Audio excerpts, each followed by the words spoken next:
The chains of debt, the invisible war of our age. The greatest battlefield of the modern world is not fought on land, but in the realm of debt.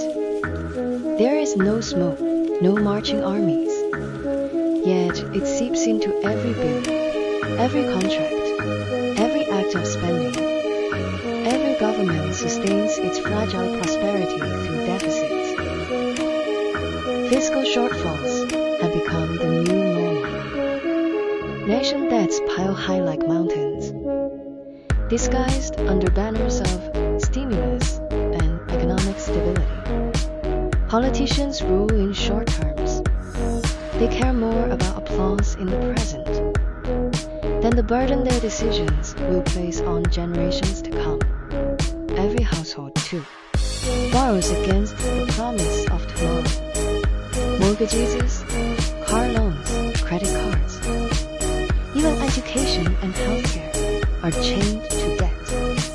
For many young people, the day they leave school is the day they step onto the path of repayment. They exchange decades of future income for a place to live,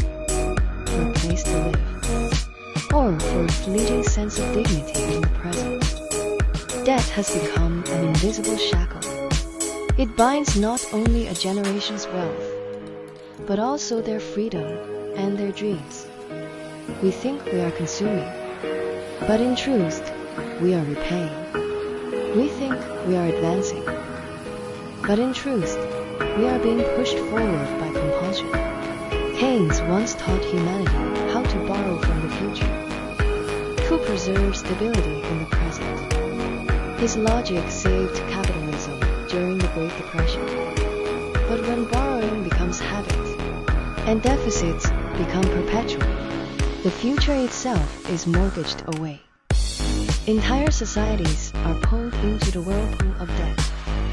Debt is no longer merely a financial tool. It is an invisible war. It does not need guns, yet it silently robs a generation of its freedom.